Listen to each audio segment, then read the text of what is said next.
अस्सलाम वालेकुम my friends. आज हम करेंगे केमिस्ट्री क्लास 11 के चैप्टर नंबर 10 की एक्सरसाइज। हमारा पहला क्वेश्चन है क्वेश्चन नंबर 2 का part 1। What is period?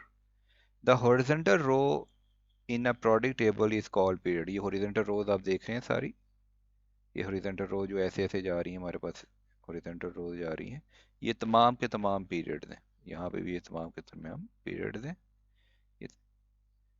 There are 7 period in the modern periodic table. ये मॉडर्न प्रोडिक्ट टेबल में 1 2 3 4 5 6 7 प्रोडिक्ट पीरियड हैं। Period contain variable number of element. The number of elements per period varies from, तो कितने elements होते हैं एक period में? Minimum 2, जो कि पहला है। सेकंड और थर्ड में 8 ऐड है, फिर हमारे पास 32 आते हैं। इसमें जो लास्ट वाला हमारे पास पीरियड है ये स्टिल इनकम्प्लीट है। द फर्स्ट 3 पीरियड को हम कहते हैं शॉर्ट पीरियड। इसमें 2 और 8 एलिमेंट्स आते हैं। द रेस्ट हमारे पास जो बाकी हैं इनको कहते हैं long periods. The properties element inside the period change gradually. जो प्रॉपर्टीज होती हैं वो ग्रेजुअली चेंज होती हैं as you move from left to right in the loop. From the one period of the to the next period the pattern of feature with in the period repeats. अगर एक period से दूसरे period में जाएं तो जो chemical properties का pattern है, जो इलेक्ट्रॉनिक शेल का कॉन्फ़िगरेशन का पैटर्न है, वो रिपीट करता है। ठीक है ना? According to the periodic law के मुताबिक वो अपनी प्रॉपर्टीज को रिपीट करता है। पीरियड, तो पीरियड हमने देखा प्रोडिक टेबल में टोटल 7 पीरियड्स हैं। हॉरिजॉन्टल रो को हम पीरियड कहते हैं। Horizontal row in a modern periodic table is called period. There 7 periods. ठीक है। Number of element different period के हैं। पीरियड नंबर 1 में 2 एलिमेंट्स हैं, 2 और 3 में 8 हैं, 4 और 5 में 18 है और 6 to 7 में 32 हैं। Period 2 and 3 are called short period. 1 2 3, पहले 3, सिर्फ 1 नहीं यहाँ लिखा हुआ, यहाँ 1 भी आप लिख लें कि 1 2 3 ये शॉर्ट पीरियड कहलाते हैं, अदर हमारे लॉन्ग पीरियड कहलाते हैं। नेक्स्ट क्वेश्चन है हमारे पास, difference between S and P block. हमारे प्रोडक्ट पेपर में टोटल 4 ब्लॉक्स होती हैं। ग्रुप 1 ए और 2 ए ये एस ब्लॉक लाता है क्योंकि ये सब शेल एस पे इसकी इलेक्ट्रॉनिक कॉन्फ़िगरेशन कंप्लीट होती है। लेकिन देखें 3 ए से 8 ए तक ये पी ब्लॉक लाता है। ट्रांजिशन एलिमेंट, ये ब्लू वाली नज़र आ रही है, डी ब्लॉक है। और एफ ब्लॉक में ये भी ट्रांजिशन एलिमेंट आते हैं। फिलहाल हम पढ़ेंगे एस ब्लॉक और P block. S block they contain the valency electron, उनकी वैलेंसी एस सब शेल में आके कंप्लीट होती है। इसमें 1 और 2 हीलियम के अलावा ये तमाम, ठीक है ना, 1 और 2 are called S block elements. Helium नहीं है, हीलियम क्योंकि 8 में आता है। ठीक है, हीलियम 8 में आता है। हीलियम एस, इसकी इलेक्ट्रॉनिक कॉन्फ़िगरेशन एस में कंप्लीट होती है, लेकिन ये ग्रुप हमने, ये कोई नोबल गैस है, इनर्ट गैस है, ये ग्रुप नंबर 8 में है। नंबर 2 अल्कली, ये हमारा पहला अल्कली और दूसरा अल्कली अर्थ मेटल, ये दोनों एस ब्लॉक में है। पी ब्लॉक में इनकी वैलेंसी पी सब शेल में आती है। और अगर हम ग्रुप को 18 लें तो ये 13 से शुरू होके 18 तक जाते हैं। 13 से 18 तक ये हमारे पी ब्लॉक एलिमेंट्स हैं। The block contain metal, both metal और एंड नॉन मेटल। देखिए ये वाला हमारा मेटालाइज पोर्शन है, फिर हम जाते जाएंगे मेटल से मेटलॉइड आ जाएंगे, और फिर हमारे पास नॉन मेटल आ जाएंगे। इसमें हमारे पास मेटल्स भी हैं, मेटलॉइड्स भी हैं और नॉन मेटल्स भी हैं। तो पी ब्लॉक में देखें, पी ब्लॉक में हमारे पास ये रेड वाले मेटल्स भी हैं, ये ब्लू वाले मेटलॉइड्स भी हैं, ठीक है, और ये ग्रीन वाली हमारे पास नॉन मेटल भी पी ब्लॉक में आ जाते हैं। तो हमारे पास ये पी ब्लॉक ही ग्रीन वाला हमारा सारा पी ब्लॉक है। Next question, S for P block element में मजीद थोड़ा डिफरेंस देखते हैं। S block they have valence electronic configuration. S shell में इनकी इलेक्ट्रॉनिक कॉन्फ़िगरेशन आती है, इनकी पी शेल में आती है, पी वालों की। एस ब्लॉक में जो होते हैं वो ग्रुप 1 और ग्रुप 2 आता है। पी ब्लॉक में हमारे पास ग्रुप 3 ए से लेके 8 ए तक, जिसे हम 18 में करें तो 13 से 18 तक आते हैं। अब एस ब्लॉक एक इलेक्ट्रॉन लूज करेगा तो वैलेंसी शो करेगा, ऑक्सीडेशन शो करेगा +1, 2 इलेक्ट्रॉन लूज करेगा तो +2। तो यहाँ पे देखें ये ऑक्सीडेशन स्टेट, क्योंकि ये 7 तक जाते हैं, तो जितने इलेक्ट्रॉन ये लूज करेगा तो इसकी ऑक्सीडेशन स्टेट +1 से लेके +7 तक हो सकती है पी ब्लॉक की। They have low ionisation energy. Ionisation energy पढ़ी हमने, ठीक है ना, पीरियड में लेफ्ट टू राइट इंक्रीज होती है, तो इसकी लो होगी और इसकी मॉडरेट, पहले मॉडरेट से शुरू होगी और हाई तक जाएगी। ग्रुप 1 और ग्रुप 2 एलिमेंट टुगेदर में हाइड्रोजन कॉन्स्टिट्यूट एस ब्लॉक, इसमें इसकी एग्जांपल अब ले लें हाइड्रोजन की। ग्रुप 3A 13 से लेके 8 तक और 18 वाला ये पी ब्लॉक आ जाते हैं। दे हैव 1 और 2 इलेक्ट्रॉन, उनके ऑटोमर शेल में वही बात दोबारा रिपीट हो रही है, एक या दो इलेक्ट्रॉन होते हैं और इनके 3 से 8 इलेक्ट्रॉन होते हैं पी ब्लॉक में। Element of S block element, ठीक है ना, एस ब्लॉक एलिमेंट में हाइड्रोजन को छोड़ के बाकी तमाम के तमाम हमारे पास मेटल्स हैं। तो एलिमेंट ऑफ पी ब्लॉक में हमारे पास मेटल्स भी हैं, उसके आगे जाएं तो नॉन मेटल्स भी हैं, और उससे आगे जाएं तो हमारे पास मेटलॉइड्स भी हैं। यहाँ पे डायग्राम को दोबारा देख सकते हैं आप कि ग्रुप 1A और 2A ये हमारा एस ब्लॉक है। 3A से लेके हमारे पास 3A जिसे हम 13 कहते हैं, 3A जिसे हम 13 कहते हैं, यहाँ से लेके और 8A तक है, ठीक है ना, यहाँ पे 7A लिखा हुआ है, ये 8A तक, 8A तक हमारे पास सारा पी ब्लॉक एलिमेंट्स हैं। 18 भी आएगा इसमें, 18 भी, चलिए 18 डाल लें। सेकेंड, ये हमारे पास ट्रांजिशन एलिमेंट दरमियान में जो ग्रुप हमारे पास टेबल का बी सेक्शन है, ये डी और ये एफ ब्लॉक है, 4 block elements. Next question, find out the position of sulphur, atomic number 16 है उसका। हम पहले भी क्वेश्चन करके आ चुके हैं, दोबारा कर रहे हैं हम। तो इलेक्ट्रॉनिक कॉन्फ़िगरेशन ले ली हमने, तो देखिए हमारे पास पीरियड नंबर आएगा 3, number of shell is equal to period number, तो पीरियड नंबर 3 आएगा। आउटरमोर शेल में इलेक्ट्रॉन हमारे पास 6 हैं, 2s में, 4p में, तो हमारा ग्रुप नंबर आएगा 4। तो ये हमने पीरियड नंबर निकाल लिया कि इसका ग्रुप नंबर है 6A, सॉरी 4 + 2 6A। तो अगर वैसे देखा जाए 18 वाले में तो ग्रुप नंबर 16 या 6A होगा, 16 कर लें या 6A कर लें, और पीरियड नंबर 3 होगा। यहाँ पे देखिए ये 16 है, ये इलेक्ट्रॉनिक कॉन्फ़िगरेशन दी हुई है, तो इसका पीरियड नंबर है हमारे पास 3 और ग्रुप नंबर हमारे पास है 6A या 16 सल्फर। नेक्स्ट क्वेश्चन देखते हैं, find out position of element of product table. अब पोजीशन फाइंड करने के हमें इलेक्ट्रॉनिक कॉन्फ़िगरेशन दी हुई है। इलेक्ट्रॉनिक कॉन्फ़िगरेशन देखें, यहाँ पे दी हुई है 3 और 3, 3s2 3p3, इसका मतलब है पीरियड हमारे पास थर्ड है, पीरियड हमारे पास थर्ड है। और ग्रुप कौन सा होगा, वैलेंस शेल के इलेक्ट्रॉन प्लस कर लें, 3 + 2, तो ग्रुप नंबर हो जाएगा 5A। 5A को 10 में प्लस करेंगे तो अगर 18 ग्रुप सिस्टम देखा जाए तो हमारे पास होगा 15। तो 15 ग्रुप या 5A जिसके टोटल नंबर ऑफ इलेक्ट्रॉन होंगे, तो ये हमारे पास आ रहा है फास्फोरस, ये हमारे पास फास्फोरस आ रहा है, जिसका ग्रुप नंबर है 5A 15 और पीरियड नंबर है 3। डिफरेंस इन्वर्ट होता है, difference between metal and metalloids, metal और मेटलॉइड में डिफरेंस बताएंगे। ये देखिए, ये रेड वाला पोर्शन हमारा प्रोडक्ट टेबल में मेटल्स हैं और ग्रीन वाला नॉन मेटल्स हैं। अब डिफरेंट देते हैं, they are present on left side of product table, ठीक, और जो नॉन मेटल्स हैं वो राइट साइड एंड पे हैं।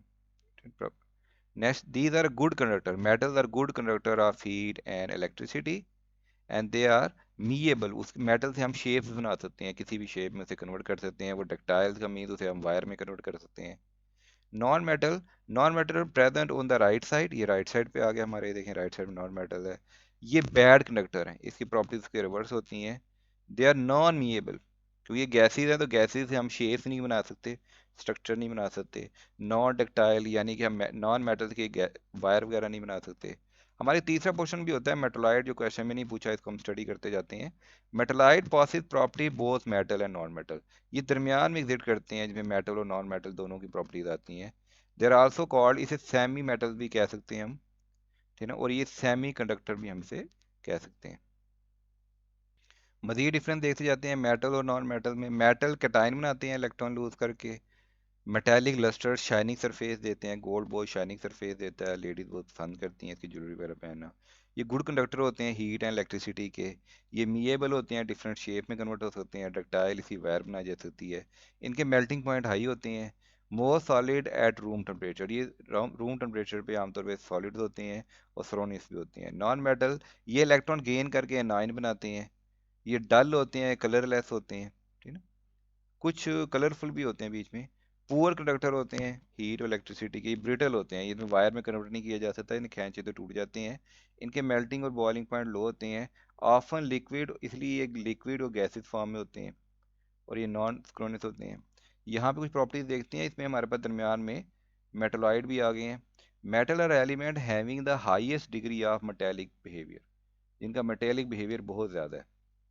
और non metals are element along, ठीक, जिसमें नो मेटेलिक बिहेवियर, जिसमें कोई मेटेलिक प्रॉपर्टीज या बिहेवियर पाया नहीं जाता। मेटलाइड में दोनों आते हैं, लो डिग्री होता है having, element having low degree, इसमें मेटेलिक बिहेवियर भी होता है, और नॉन मेटेलिक सेंटर में जो आगे found on left side of the product table, ये राइट साइड पे हैं, और ये दरमियान में मिडल में आ जाते हैं मेटलाइड्स। लोकेटेड, अब मेटल जो होते हैं वो एस ब्लॉक, पी ब्लॉक और डी ब्लॉक में आते हैं, और एफ ब्लॉक में भी आते हैं। नॉन मेटल हमारे पास ये एस और पी में आते हैं, और जो हमारे पास मेटलॉइड हैं ये हमारे पास पी ब्लॉक में आते हैं। मेटल हमने यहाँ भी पढ़ा, ये शाइनिंग सरफेस करते हैं। नॉन मेटल आमतौर पे डल अपीयरेंस देते हैं, और क्योंकि सेंटर में आते हैं इसलिए डल और शाइनिंग दोनों प्रॉपर्टीज इसमें अवेलेबल है। मेटल मीएबल भी है और डक्टाइल भी है, हम इसे सीधे भी बना सकते हैं और वायर में भी कन्वर्ट कर सकते हैं। ये नॉन मेटल मीएबल भी नहीं है, डक्टाइल भी नहीं है, दोनों प्रॉपर्टीज नहीं है। तो ये भी मीएबल और डक्टिलिटी बहुत कम शो करते हैं, नहीं करते, सेंटर में आ जाते हैं। और ये थर्मली हीट और इलेक्ट्रिसिटी के बहुत अच्छे वेरी गुड कंडक्टर होते हैं, वेरी हाई कंडक्टिविटी होती है, बिजली की तारें इसी के बनते हैं। नॉन मेटल थर्मली और इलेक्ट्रिसिटी पुअर कंडक्टर हैं, नॉन कंडक्टर हैं, और ये सेंटर में बिहेवियर शो करते हैं, इनके मेटल से लेस होते हैं, ठीक है, लेकिन नॉन मेटल से ज़्यादा। इनकी इलेक्ट्रोनेगेटिविटी बहुत लो होती है, बहुत ही लो होती है। अगर नॉन मेटल में चले जाएं तो इलेक्ट्रोनेगेटिविटी बहुत हाई होती है, और सेंटर, जाहिर बात है ये सेंटर में आते हैं तो ये इलेक्ट्रोनेगेटिविटी इंटरमीडिएट होती है। ये आपको नज़र भी आ रहा होगा, ये मेटल्स हैं, ये हमारे पास नॉन मेटल्स हैं, और ये दरमियान में हमारे पास कुछ मेटलाइड या सेमीकंडक्टर दिए हुए हैं। पढ़ के आए हमने कि जो मेटल्स होते हैं टिपली मेटेलिक प्रॉपर्टीज के साथ, ये लेफ्ट साइड अब प्रोडक्ट टेबल में है, ये एस और पी ब्लॉक में होते हैं, ये लस्टर शेप देते हैं, ये गुड कंडक्टर होते हैं हीट एंड इलेक्ट्रिसिटी के, ये मीएबल और डक्टाइल होते हैं, ये प्रॉपर्टीज हमने अभी स्टडी की हैं।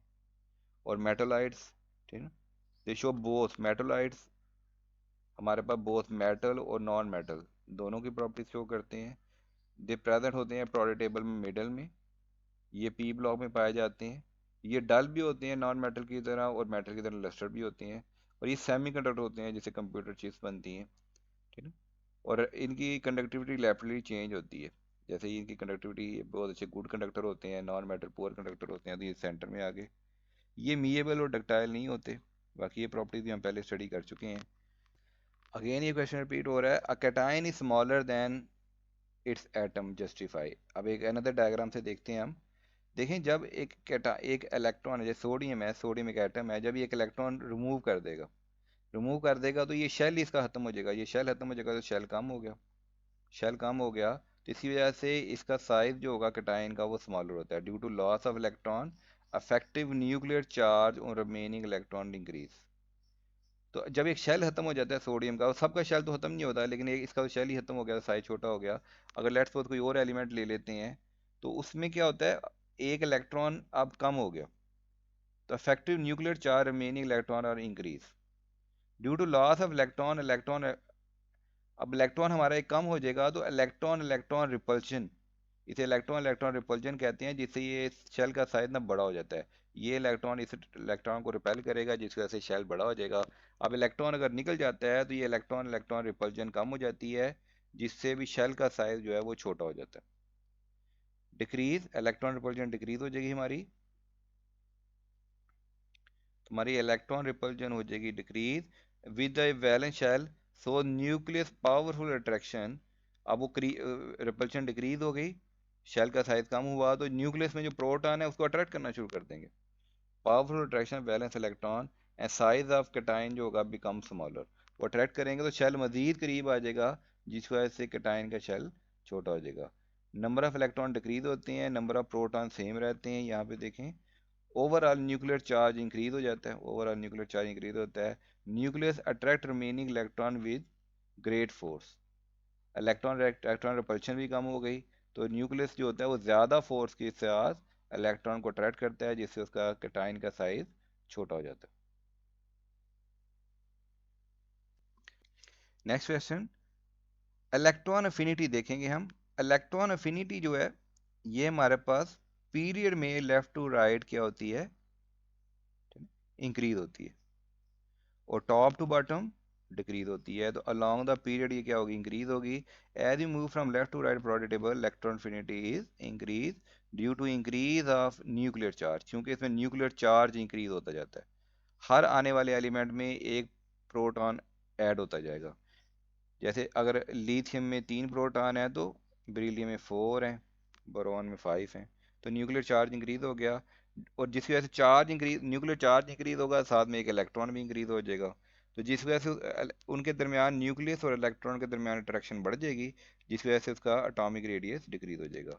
The bind the extra electron more tightly, जिससे जो एक्स्ट्रा इलेक्ट्रॉन है वो ज़्यादा टाइटली, जब अट्रैक्शन इंक्रीज हो जाएगी प्रोटॉन और इलेक्ट्रॉन के दरमियान, प्रोटॉन इलेक्ट्रॉन ज़्यादा हो गए, तो एक्स्ट्रा इलेक्ट्रॉन टाइटली बॉन्ड करेगा, जिससे उसका साइज कम हो जाएगा। ठीक है ना। लेकिन शील्डिंग इफेक्ट जो होते हैं, शील्डिंग इफेक्ट हमने पहले भी पढ़ चुके हैं कि पीरियड में कांस्टेंट रहते हैं, पीरियड में कांस्टेंट रहते हैं, क्योंकि नंबर ऑफ शेल सेम है। ग्रुप में इंक्रीज हो जाता है शेलिंग, शील्डिंग इफेक्ट डिपेंड करता है शेल्स पे, शेल्स के इलेक्ट्रॉन पे, between valence shell and nucleus. तो शेल तो सेम है, तो शील्डिंग इफेक्ट कांस्टेंट रहेगा। नेक्स्ट चलते हैं, इन अ ग्रुप। अब ग्रुप में देखें तो top to bottom electron affinity decrease हो रही है। Electron affinity decrease, electron affinity decrease from top to bottom in the group due to increase of atomic size. Atomic size increase हो रहा है, क्यों इंक्रीज हो रहा है, क्योंकि हमारे पास शेल इंक्रीज होते जा रहे हैं। हाइड्रोजन का एक शेल है, लिथियम के 2 हैं, सोडियम के 3, पोटेशियम के 4 एंड सो ऑन। तो शेल इंक्रीज हो गए तो हमारी शील्डिंग इफेक्ट भी इंक्रीज हो जाएगी। शेल इंक्रीज हो गया तो हमारा शील्डिंग इफेक्ट भी इंक्रीज हो जाएगा। Thus added electron bind less tightly, अब नया कोई शेल इंक्रीज हो गया तो वैलेंस शेल वो लेस टाइटली बाइंड होगा। At the result less energy is release, energy कम रिलीज होगी, इसलिए electron affinity top to bottom decrease होती है। यहाँ पे चलते चलते थोड़ा सा आयनाइजेशन एनर्जी को भी देखते जाते हैं कि आयनाइजेशन एनर्जी पीरियड में लेफ्ट टू राइट इंक्रीज होती है, लेफ्ट टू राइट इंक्रीज होती है, और top to bottom ionisation energy decrease होती है। Question number 4, explain the reaction of sodium and magnesium with oxygen, chlorine and water. तो sodium देते हैं, सोडियम की प्रॉपर्टी थोड़ी देखते हैं। Very silvery white soft metal है, एक्सट्रीमली रिएक्टिव है, readily combine with oxygen, chlorine and water, बहुत फास्टली रिएक्ट करता है वो। In the limited supply of oxygen, sodium burn with sodium, तो ये बन जाएगा sodium 2O, Na2O, but in the excess oxygen, ठीक है ना, तो ये बन जाएगा Na2O2, सोडियम पर ऑक्साइड बना देगा। लिमिटेड में सोडियम ऑक्साइड, और एक्सेस में सोडियम पर oxide. Magnesium, magnesium relatively hard है, क्योंकि सोडियम को तो हम नाइफ से भी काट सकते हैं। इट आल्सो एक्सट्रीमली रिएक्टिव, बहुत रिएक्टिव है। When ignited magnesium burn, magnesium burn होता है with oxygen with intense flame, white flame, देखिए वाइट फ्लेम यहाँ पे शो होता है मैग्नीशियम का, यहाँ मैग्नीशियम ऑक्सीजन से वाइट फ्लेम शो करता है, और क्या बना देता है, magnesium oxide solid. Reaction with chlorine, sodium chlorine से रिएक्ट करेगा तो क्या बनाएगा, बड़ा मशहूर एलिमेंट्स है, सब जानते हैं, सोडियम क्लोराइड NaCl। और मैग्नीशियम रिएक्ट करेगा तो क्या बना जाएगा, magnesium chloride. Reaction with water, sodium हर चीज के साथ रिएक्शन करता है, तो सोडियम वाटर से बनाएगा तो NaOH बेस बना देगा, और हाइड्रोजन गैस लिबरेट होगी, और इसमें एक्सप्लोजन होगा, एक्सप्लोजन होगा, ठीक है ना, यहाँ पे भी। Next, magnesium slowly react with, अब मैग्नीशियम रिएक्शन में थोड़ा सा स्लो है as compare to sodium, with cool water, then thin layer of magnesium hydroxide की एक थिन लेयर बन जाएगी on its surface, it form protective coating. अब मैग्नीशियम हाइड्रोक्साइड की जो थीन लेयर बन गई है, ये प्रोटेक्टिव कोटिंग का काम करेगी, और ये फर्दर एक्शन को नहीं होने देगी। तो फर्दर एक्शन हमारा क्या हो जाएगा, स्टॉप हो जाएगा, फर्दर एक्शन हमारा स्टॉप हो गया। इन स्टीम, लेकिन अगर आप पानी को स्टीम में कन्वर्ट कर दें, हाई टेम्परेचर पे ले जाएं, तो मैग्नीशियम बर्न होगा विद वाइट, वाइट फ्लेम के साथ। यहाँ भी मैग्नीशियम बर्न होगा, जैसे वाटर ऑक्सीजन के साथ बर्न हुआ था, यहाँ वाइट फ्लेम का बर्न होगा, तो मैग्नीशियम ऑक्साइड और हाइड्रोजन गैस हमारे पास रिलीज हो जाएगी, मैग्नीशियम ऑक्साइड और हाइड्रोजन गैस हमारे पास रिलीज हो जाएगी। नेक्स्ट क्वेश्चन तो चलते हैं। क्वेश्चन नंबर 5 और क्वेश्चन नंबर 10 का सेम आंसर है। Discuss the variation of nature oxide in product number 3 element and how product table, ठीक है, let to understand the characteristics of oxide across the product. तो दोनों में हम ये देखते हैं, in period number 3 element basic character of oxide decrease, basic character of oxide decrease along the period. This indicates a decrease in metallic character. It also indicates a decrease in electronegativity. तो electronegativity भी हमारी decrease हो जाएगी, difference between these element oxygen. Thus bonding character also change from ionic to covalent. तो period में जो होता है पहले वो आयनिक बॉन्ड बना रहे हैं और बाद में हमारा जो हो जाएगा वो बॉन्डिंग कैरेक्टर कोवलेंट में कन्वर्ट हो जाएगा। नेक्स्ट, ऑक्साइड और सोडियम मैग्नीशियम ये आयनिक कंपाउंड बनाएंगे, जैसे हमने पहले बताया आयनिक से कोवलेंट में गए हैं, तो पहले वाले ऑक्साइड सोडियम मैग्नीशियम को आयनिक कंपाउंड बनाएंगे इनके। और ये आयनिक कंपाउंड क्योंकि बहुत स्ट्रांग होते हैं इसलिए इनके मेल्टिंग और बॉइलिंग पॉइंट बहुत हाई होंगे, और ये पानी में आयनिक कंपाउंड के पानी में सलूबल भी होते हैं। तो एक्वा सोल्यूशन जो होगा सोडियम और मैग्नीशियम का आयनिक कंपाउंड तमाम का वो गुड कंडक्टर होता है इलेक्ट्रिसिटी का। लेकिन कोवलेंट कंपाउंड के ऑक्साइड जैसे फास्फोरस, सल्फर, क्लोरीन, ये तीनों हमारे पास, जिसमें क्लोरीन है, क्लोरीन तो हमारे पास गैस स्टेट में एग्जिस्ट करती है, तो ये हमारे पास बनाएंगे कोवलेंट कंपाउंड। जब कोवलेंट कंपाउंड बनाएंगे तो उनके मेल्टिंग और बॉइलिंग पॉइंट कोवलेंट कंपाउंड के as compare to ionic compound low होते हैं। तो ट्रेंड ऑफ बेसिसिटी क्या है, देखें ये हमारे पास पहले स्ट्रॉन्ग बेस, फिर एम्फोटेरिक, फिर वीक एसिड, फिर एसिडिक, फिर स्ट्रॉन्ग एसिड और फिर वेरी स्ट्रॉन्ग एसिड। तो ट्रेंड जो बेसिक कैरेक्टर हमारे पास पीरियड में इंक्रीज हो रहा है, और सॉरी बेसिक कैरेक्टर हमारे पास पीरियड में डिक्रीज हो रहा है और एसिडिक कैरेक्टर हमारा इंक्रीज हो रहा है। Oxide and hydroxide of sodium और स्ट्रांगली बेसिक, ये देखें ना स्ट्रांगली बेसिक है सोडियम के, जैसे जैसे हम जाएंगे बेस कैरेक्टर हमारा कम होता जाएगा और एसिडिक कैरेक्टर बढ़ता जाएगा। They react with acid to form salt and water, जब बेस जो होंगे एसिड के साथ रिएक्ट करेंगे और सॉल्ट एंड वाटर बनाएंगे। ऑक्साइड ऑफ मैग्नीशियम और टू, ये भी मैग्नीशियम भी बेसिक है और ये भी जब एसिड के साथ रिएक्ट करेगा तो सॉल्ट एंड वाटर बनाएगा। इसके बाद जो एल्यूमिनियम है ये तो एम्फोटेरिक है। ऑक्साइड एल्यूमिनियम और एम्फोटेरिक ये दोनों के साथ रिएक्ट कर सकता है, एसिड के साथ भी और बेस के साथ भी, दोनों के साथ इसका रिएक्शन पॉसिबल है। यहाँ से थोड़ा आप थ्योरी देख सकते हैं। नेक्स्ट क्वेश्चन, क्वेश्चन 6, मेटालिक और नॉन मेटालिक बिहेवियर। वैसे हम शॉर्ट क्वेश्चन में ये देख के आए हैं, दोबारा इसको देखते हैं, एक चीज़ को बार बार पढ़ने से हमारे देन में वो देह नशीन हो जाती है। तो valence electron play a key role in determining the chemical and physical behaviour of elements. Valence electrons, metallic behavior. Metals are usually found in left side of periodic table. They tend to easily lose valence electron, तो वो क्या बना देते हैं, वो cation बना देते हैं इलेक्ट्रॉन को लूज करके, ठीक है ना। To achieve stable electronic configuration, this is because metal में नॉर्मली आउटर मोस्ट शेल में, वैलेंस शेल में 1 से 3 इलेक्ट्रॉन होते हैं। Their ionisation energy is usually low, वो आसानी से लूज कर देते हैं इसलिए उनकी आयनाइजेशन एनर्जी कम होती है, आयनाइजेशन यूजली लो है। Therefore metal can easily lose electron. Further metal have low electronegativity, उसकी electronegativity भी low है, and do not tend to attract electron, जिसे वो इलेक्ट्रॉन अट्रैक्ट भी नहीं करते, तो दोनों सूरतों में वो कैटायन बनाते हैं। नॉन मेटालिक बिहेवियर बिल्कुल इसके ऑपोजिट है, अगर आपको ये आता है तो इसके ऑपोजिट लिख सकते हैं। ये वो लेफ्ट साइड पे थे तो ये हमारे राइट साइड पे हैं। Non metallic behaviour due to their tendency, अब वो लूज करते हैं इलेक्ट्रॉन तो इनकी टेंडेंसी है इलेक्ट्रॉन को गेन करके, वो कैटायन बनाते हैं तो इनकी टेंडेंसी है कि ये एनायन बनाएंगे। नॉन मेटल के कितने हैं, वो 3 तक हैं, तो 4 वाले हमारे पास मेटलाइड्स हैं या सेमीकंडक्टर हैं। तो नॉन मेटल हमारे पास वैलेंस शेल में 5 to 7 होते हैं, 8 वाले हमारे नोबल गैसेस हो जाएंगे। The few more electron to fuel, उनको थोड़े इलेक्ट्रॉन चाहिए अपना वैलेंस शेल कंप्लीट करने के लिए, तो नॉन मेटल की आयनाइजेशन एनर्जी वेरी हाई होती है, थे इसलिए वो इलेक्ट्रॉन लूज नहीं करते। देखें ना, मेटल्स की हमारी लो आयनाइजेशन एनर्जी थी, ठीक है, यूजली लो थी आयनाइजेशन एनर्जी, इसकी वेरी हाई है, इसकी लो थी इलेक्ट्रॉन लूज कर देते हैं, इनकी हाई है तो इलेक्ट्रॉन लूज नहीं करते। The more likely to share, लेकिन और ये इलेक्ट्रॉन शेयर करते हैं, देखिए ये शेयर नहीं करते मेटल, ये शेयर करते हैं जिससे ये कोवलेंट बॉन्ड बनाते हैं, और ये इलेक्ट्रॉन गेन भी करते हैं जिससे ये एनायन बना के आयनिक कंपाउंड भी बनाते हैं। Non metal are high electronegativity, इसकी इलेक्ट्रोनेगेटिविटी हाई है, जैसे मेटल्स की लो थी यहाँ पे, इसकी हाई है।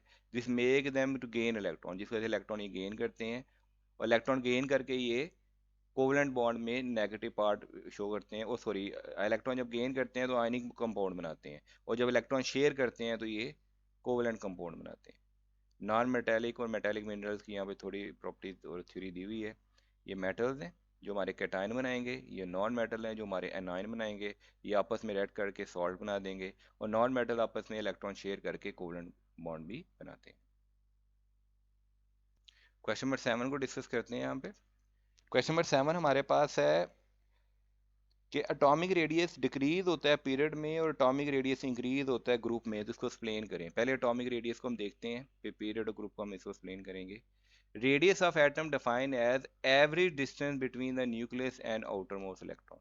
वैलेंस शेल के इलेक्ट्रॉन और न्यूक्लियस के दरमियान जो एवरेज डिस्टेंस होता है उसको हम कहते हैं atomic radius. The measure shows atomic size, इसी से हमें एटॉमिक साइज का पता चलता है। ये पिकोमीटर में लेते हैं, 1 पिकोमीटर से लेकर 10⁻12 मीटर पिकोमीटर होता है। हर एटम का अपना रेडियस होता है। The boundary of electron cloud is not precise. Electron की जो बाउंड्री है वो प्रिसाइज नहीं होती, इसलिए हम टर्म एवरेज यूज करते हैं। कोई इलेक्ट्रॉन जंप करता रहता है हायर ऑर्बिट लोअर ऑर्बिट में। अब इसका मैं क्वेश्चन का आंसर देते हैं। क्वेश्चन नंबर 7 का answer, atomic radius and ionic radius period में लेफ्ट टू राइट डिक्रीज होता है। क्यों डिक्रीज होता है? क्योंकि हमारा न्यूक्लियर चार्ज इंक्रीज हो गया। न्यूक्लियर चार्ज इंक्रीज हो गया, अट्रैक्शन बढ़ गई है न्यूक्लियस के दरमियान और बैलेंस शेल के दरमियान, अट्रैक्शन बढ़ गई है। न्यूक्लियर चार्ज इंक्रीज हुआ है, प्रोटॉन इंक्रीज हुए हैं, अट्रैक्शन बढ़ गई है, जिससे हमारा रेडियस कम हो जाएगा, एटम छोटा हो जाएगा। शील्डिंग इफेक्ट तो कांस्टेंट रहेंगे। In transition metal series, the shielding effect increase because electron are filled in inner shell d orbital। लेकिन ट्रांजिशन एलिमेंट्स में जो होते हैं इसमें क्योंकि सब शेल बहुत ज़्यादा हो जाते हैं, तो जो सब शेल हैं वो as a shielding effect increase करते हैं। तो ये सिर्फ ट्रांजिशन मेटल में है, बाकी मेटल में नहीं है। बाकी मेटल में पीरियड में शील्डिंग इफेक्ट कांस्टेंट रहता है, लेकिन ट्रांजिशन मेटल में क्योंकि सब शेल बहुत ज़्यादा होते हैं तो वो भी शील्डिंग इफेक्ट में अपना किरदार अदा करते हैं, और जिस वजह से शील्डिंग फैट इंक्रीज हो जाता है अगर ज़्यादा सब शेल हो जाए तो। ग्रुप में एटॉमिक रेडियस इंक्रीज होता है। क्यों इंक्रीज होता है? क्योंकि शेल बढ़ गया है। Due to increase of number of shell, shell increase हो गए हैं तो एटॉमिक रेडियस इंक्रीज हो जाएगा। और शील्डिंग इफेक्ट भी इंक्रीज हो जाएगी, शेल इंक्रीज हो गए हैं और शील्डिंग इफेक्ट इंक्रीज होते थे उसके शेल मोर इन इलेक्ट्रॉन आ जाएंगे। डिक्रीज इंट्रैक्शन, जब शील्डिंग इफेक्ट इंक्रीज होगा और वैलेंस शेल और न्यूक्लियस के दरमियान इलेक्ट्रॉन बढ़ जाएंगे, शेल बढ़ जाएंगे, शील्डिंग इफेक्ट इंक्रीज हो जाएगा, तो हमारे पास जो अट्रैक्शन है न्यूक्लियस और वैलेंस शेल के दरमियान वो कम हो जाएगी। अट्रैक्शन कम हो जाएगी तो एटॉमिक साइज जो हो जाएगा वो इंक्रीज हो जाएगा। हमारे पास लॉन्ग क्वेश्चन आ गए हैं। लॉन्ग क्वेश्चन भी रैंडम लिए हैं, हमने कुछ सिलेक्ट किए हैं जो चैप्टर में इतनी अच्छी तरह एक्सप्लेन नहीं हुए। तो exercise number 8, question number 8, how does periodic table help in understanding the properties of elements। तो periodic table से हमें एलिमेंट्स की प्रॉपर्टीज कैसे पता चलती हैं? The repeated pattern of properties element in periodic table are called chemical periodicity। देखिए जब हम एक पीरियड से दूसरे पीरियड में जाते हैं, एक सेम ग्रुप में नीचे जाते हैं, तो केमिकल प्रॉपर्टीज हमारी रिपीट होती हैं। केमिकल प्रॉपर्टीज रिपीट होती हैं कि जो केमिकल प्रॉपर्टीज हमारे पास लिथियम की है वही मैग्नीशियम की है, दोनों कि शेल में एक ही है और वैलेंस शेल में इलेक्ट्रॉन है, तो केमिकल प्रॉपर्टीज हमारी रिपीट होती हैं। तो इस केमिकल प्रॉपर्टीज को रिपीट करते हैं chemical periodicity. Element with in the same group, जो सेम ग्रुप में है, अगर वो सेम ग्रुप में है तो उनकी सेम सिमिलर केमिकल प्रॉपर्टीज होंगी, because they have similar electronic configuration. उनकी सिमिलर इलेक्ट्रॉनिक कॉन्फ़िगरेशन भी होगी, similar electronic configuration. The properties can be predicted on the basis of their position. हम उनकी पोजीशन से उनकी प्रॉपर्टीज का प्रेडिक्ट कर सकते हैं। हमें मालूम है कि कौन से पीरियड या कौन से ग्रुप में है तो हम इसकी केमिकल प्रॉपर्टीज प्रेडिक्ट कर सकते हैं। एग्जांपल के तौर पे देते हैं, atomic size generally increase from top to bottom. Top to bottom atomic size increase होता है, नंबर ऑफ शेल इंक्रीज हो जाते हैं। तो सो एलिमेंट इन लोअर ग्रुप, जो नीचे वाले ग्रुप में जो एलिमेंट होगा उसका साइज बड़ा होगा, ऊपर वाले ग्रुप के एलिमेंट का साइज छोटा होगा। अब आयनाइजेशन एनर्जी देखें, आयनाइजेशन एनर्जी भी डिक्रीज होती है विद इन द ग्रुप। तो नीचे वाले की आयनाइजेशन एनर्जी कम होगी, ऊपर वाले की आयनाइजेशन एनर्जी हायर होगी। सो एलिमेंट लोअर जो होगा ग्रुप में उसकी आयनाइजेशन एनर्जी क्या होगी? Energy decrease with in the group, so lower the group have lower ionisation energy. तो जो हायर है इन ग्रुप हायर है एनर्जी एनर्जी की। Electronegativity decrease down the group, तो सेम इलेक्ट्रोनेगेटिविटी का भी यही पैटर्न है। टॉप टू बॉटम डिक्रीज होती है, तो हम पोजीशन से बता सकते हैं किसकी इलेक्ट्रोनेगेटिविटी ज़्यादा है और किसी कम है। मेटेलिक प्रॉपर्टीज भी पीरियड में देखी जाती है। Metallic property increase down the group, अब metallic properties down the group decrease होती है, तो सॉरी इंक्रीज होती है, और पीरियड में लेफ्ट टू राइट डिक्रीज होती है। ये हमारे मेटल्स मेटल्स ये हमारे मेटोलाइट्स और ये हमारे नॉन मेटल्स। तो टॉप टू बॉटम हमारी मेटेलिक प्रॉपर्टीज इंक्रीज हो जाती है, ये ऊपर वाले लेस मेटल हैं, नीचे वाले ज़्यादा ग्रेटर मेटल हैं। So element lower in group has stronger metallic properties. Chemical reactivity, element with same group generally has similar chemical properties. अगर same group में है तो उनकी chemical properties भी reactivity भी same होगी. It because they have similar electronic configuration, जो हम ऊपर पढ़ के आए हैं same configuration. So element further down down the group as they similar, जैसे जैसे group में हम नीचे जाएंगे उनकी chemical properties भी same रहेंगी. Question number 9, evaluate the significance of periodic table. periodic table के फायदे क्या हैं, क्यों हमारे लिए बहुत जरूरी है periodic table? The modern periodic table is arrange element in order of increasing atomic number. atomic number increasing और atomic number में arrange किया है, तो हम atomic number इसे आइडियल लगा सकते हैं। Element arrange in manner such that their properties, उनकी properties रिपीट हो रही हैं, हर ग्रुप में properties रिपीट हो रही हैं। Next, the table help understand the electronic configuration, उससे हम उसकी किसी भी एलिमेंट की इलेक्ट्रॉनिक कॉन्फ़िगरेशन का आइडिया लगा सकते हैं कि इसकी इलेक्ट्रॉनिक कॉन्फ़िगरेशन के शेल और सब शेल में कितने इलेक्ट्रॉन होंगे। अगर इलेक्ट्रॉनिक कॉन्फ़िगरेशन का हमें पता है तो हम ये भी बता सकते हैं कि वो बॉन्ड कौन सा बनाएंगे, आयनिक बॉन्ड बनाएंगे और कैसे बनाएंगे, कोवलेंट बॉन्ड बनाएंगे और कैसे बनाएंगे। ठीक है ना? तो टेबल से हम ये पता चल सकता है कि वो मेटल्स हैं, मेटोलॉइड्स हैं या नॉन मेटल्स हैं। Table place element in groups, हमें ग्रुप्स में और ग्रुप से हमें पता है कि एक ग्रुप में जितने भी एलिमेंट हैं उन सबकी सिमिलर प्रॉपर्टीज होती हैं, similar properties in same group. The table classify element into 4 blocks, इसमें हम 4 ब्लॉक्स भी दिए हुए हैं, S block, P block, D block, S P D F, 4 blocks दिए हुए हैं, और हर ब्लॉक की अपनी प्रॉपर्टीज हैं, अपनी सब शेल की इलेक्ट्रॉनिक कॉन्फ़िगरेशन है, तो उससे भी हम उसकी प्रॉपर्टीज का अंदाजा लगा सकते हैं। Table aloe the prediction of physical, अब टेबल से हम उसकी फिजिकल प्रॉपर्टीज और केमिकल प्रॉपर्टीज दोनों प्रिडिक्ट कर सकते हैं। अगर एक एलिमेंट नया हमें डिस्कवर हुआ है तो अगर हम उसकी प्रोडी टेबल में हम उसकी पोजीशन डिफाइन कर दें कि यहाँ पे है, तो उसकी फिजिकल केमिकल प्रॉपर्टीज सब डिफाइन हो सकती हैं। वो कैसे रिएक्ट करेगा, कटायन बनाएगा, आयनाइन बनाएगा, कौन सा बॉन्ड बनाएगा, कैसे रिएक्शन करेगा एंड सो ऑन। उसकी आयनाइजेशन एनर्जी पता चल सकती है, उसकी इलेक्ट्रॉन अफिनिटी, उसकी रिएक्टिविटी, उसका एटॉमिक साइज, उसका एटॉमिक रेडियस, सब हम प्रोडी टेबल की मदद से फाइंड कर सकते हैं। Table facility about the study of chemical reaction, अगर उसी हमें इलेक्ट्रॉनिक कॉन्फ़िगरेशन पता है तो हम बता सकते हैं कि केमिकल रिएक्शन कैसे प्रोसीड करेगा, किसके साथ रिएक्ट करके क्या क्या चीज़ें ये बना सकता है। ठीक है ना? The table provide the system, इससे हमें सिस्टम पता चल रहा है और हमने एलिमेंट्स को ऑर्गेनाइज किया हुआ है, अरेंज करके रखा हुआ है ताकि इजीली प्रिडिक्ट कर सकें। यार अरेंज चीज़ें से हमें समझना बहुत ईजी हो जाती है एज़ कम्पेयर टू हमारी चीज़ें सारी बिखरी हूँ, तो अरेंज चीज़ें। द टेबल फैज डिस्कवरी, और न्यू एलिमेंट भी हम डिस्कवर कर सकते हैं, और अगर हमें कोई चीज़ नहीं डिस्कवर की है या वो नया एलिमेंट है या वो किसी एग्जिस्टिंग एलिमेंट का आइसोटोप है, वो भी पता चल सकता है। तो हमें प्रोडी टेबल से हमें बहुत सारे फायदे हासिल हो सकते हैं। क्वेश्चन नंबर 10 ये हम पहले ही कर चुके हैं। तो शुक्रिया माय फ्रेंड्स, आप अपना ख्याल रखिएगा। फ़ी माने अल्लाह हाफिज़। बाकी इस चैप्टर की चीज़ें भी आपको इसी चैप्टर में, इसी प्ले लिस्ट में मिल जाएंगी। आपको कोई प्रॉब्लम हो तो हमें कमेंट्स बॉक्स में लिखिएगा, हम इंशाल्लाह ताला उस पर आपको अच्छी सी वीडियो बना के प्रोवाइड कर देंगे। और जाते जाते हमारे चैनल को सब्सक्राइब कर दीजिएगा। अपना ख्याल रखिएगा। फ़ी माने अल्लाह हाफिज़। Thank you.